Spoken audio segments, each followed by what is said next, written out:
Okay, guys, we're out here. I know it's hard to tell, but we just gave a cleanup. Basically blew the floor is what we did, swept, and then blew it out. What's going on? I told you we'd be back out here working on this. So obviously, I got the welding blanket over, uncovered it, and I'm embarrassed that I haven't finished the wiring. How could I not have finished the wiring? That is a little embarrassing. And I'd obviously neaten this all up and it'll be done. So what'd we do? I cut the wire on this MSD because it doesn't say anywhere on there what gauge it is. I'm going to say 14, but I want to be sure. MSD, they want the two heavy wires connected to the battery. That's what they want. They don't want you to run the black wire to a body ground and get interference through the sheet metal and all sorts of things. It is an electronic device. So I was just figuring out how I was going to do that. I was looking at a couple things, see what I have to get for tomorrow. I'm going to go through that hole right there, right below the speedometer cable, which is originally the hood release cable. There's a hole to the left of the master cylinder. I want to bring everything through there. So I want to bring the oil pressure line through there, the water temperature line through there. Now the water temperature has to be fed this way, so I have to put the gauge in the car and feed it out. I'm going to run it around the back, come under the intake, under the plenum, and then come up right here. I'm not going to run it off to the side. I'm going to run it right underneath like I did on the wagon. It'll give me extra room, but we'll have plenty of wire. We'll have plenty of the capillary tube, but it'll be neat because you won't really see it. You'll just see the thing come up and down and disappear. Oil pressure on my other car, it's down under the alternator. I brought it up and I ran it alongside the valve cover, but there's also a harness. The one and only harness for my alternator runs there. This one runs right to the side. Okay, so I have nothing running there, and I don't know if we're going to run that there or not, or if we're going to bring it around and sneak it down this side of the valve cover. We'll see. We'll see how it works out. Either way, has to go through that hole, and I thought about this the other day. I have no ground from the drive line to the body other than the exhaust system. Now normally the exhaust system floats on rubber grommets. This one doesn't float on rubber grommets. If you guys remember, the pipes are mounted rigid to the car. Okay, the first U, and then there's a second U, and that second U crosses over the high part of the frame rail, and that's got a tab on it, and that's bolted right to the frame rail. Then between that U and the collector extension is a piece of however long flex pipe it was, 8 inches. I forgot what it is. So there is room for the engine to wiggle and jiggle. But believe it or not, that's a solid metal connection. Really not the way to go.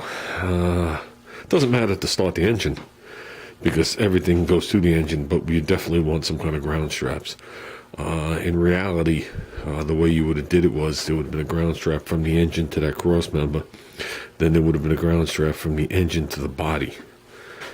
Okay, they wouldn't have relied on it coming through the cross member into the body in case of corrosion. So, and obviously they're not battery cable size. You can go get some nice braided ones, the braided strip if you want something. It doesn't matter. It doesn't have to be seen, can be seen. It doesn't matter. I can actually get another battery cable with double eyelet ends. Come right off this bolt that I have here, follow it down, and then bring it right to the cross member down there. But the question is where am I going to tee in the MSD? That's always been the question. Now, I have my lug here, right off the battery, so a mint there. You don't want to stick it off of here. That's amateur. And have a wire just like the way you see it. Oh, it's not. It's actually like this or whatever. You don't want to put this on the car and have an eyelet sticking off it. It's not the way to do it. It's not the way to do it. But they want it as close to the battery as possible. Now, they're not worried about the current coming through here. They're worried about the actual body. Okay? So, I think, well, I know we could pick it up down there. But it has to be a good connection. Can't be a half-assed connection. But then again, it shouldn't be a half-assed connection because you'd know it. If you ever had a half-assed connection from your battery to your block or your battery to your starter, you get that click and then nothing happens. And you get that, you start to see that arc welding on the bolt. Yeah. But we'll figure something out. Originally I was going to go with the marine posts and then have the wire coming off. Then I was like, that's the same shit. In reality, I still got one wire like coming off. And what am I going to do, tape it to here? You know, I'm trying to make it as neat as possible. So I think we're going to run a second cable off that front bolt there. That bolt is plenty long to handle multiple cables. I think we're going to run a second cable there down to the frame, and in between the two cables we'll sneak out a whatever that's going to be, 14 gauge, 12 gauge wire, and I'll hook it right into the I'll bring it up, whatchamacallit, with the alternator stuff. I'll leave it bare, and then I'll tape it into it here, and then I'll join it together from there. I'll join the two together, the positive and the negative, and make that its own harness going in. I think that's what we're going to do. So I got to bring home some quality tape. And if I've ever said it to you guys before, if you're doing any kind of electrical work in the cold, I mean, it's in the 50s in here now, but I barely have the heat on. I don't even know where I got my tape. Say this was the tape you're using. You just take it, you put it in your pocket. And you leave it in your pocket as you're working. And do I have to tell you what temperature it's going to be? Well, half the people I work with, I don't have to tell them what temperature it has to be. And then as you use it, you just reach out of your pocket, use it, put it back in your pocket. You're good to go. Wearing shorts. Yeah, baby. So, I wanted to straighten up here without intruding on what Junior's doing. Okay, I kept this stuff over there to the side. There's a little rig table. That's a conversation in itself. Welding table. But I said to Junior before he bought this, I said, when you get it, make sure you get yourself a good heavy like cable, like a bike cable. He's like, why? I said, just to keep people from stealing it. Not that I live in a bad neighborhood, but a thief is a thief. If they're going to see him welding throughout the day, or whatever it is, people come back. You know what I mean? Yeah, it's a lot of weight, but you don't know.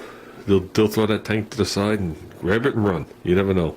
So he went and got himself a cable, and he hooked it to the lift. So, yeah, whatever. Never a bad thing. Never a bad thing. With that said, we got all the gauges here. I got my piece of wire cut. I came in here, I cleaned everything. I blew everything, I moved everything. I'm covered with fiberglass from this. Still got to put the cord on for the rest of these lights. We're still short a lot of lights, in case nobody's noticed. And I haven't really been making videos, so don't know what to say.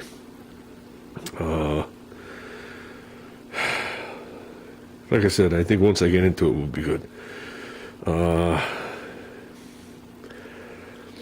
wanted to run a little fuse box, an extra fuse box to run stuff off of. And I found just the one I needed. I forgot I bought it a long, long time ago. It's an original American Motors one on a fiber board. It takes glass fuses. Yeah, that'll be inside.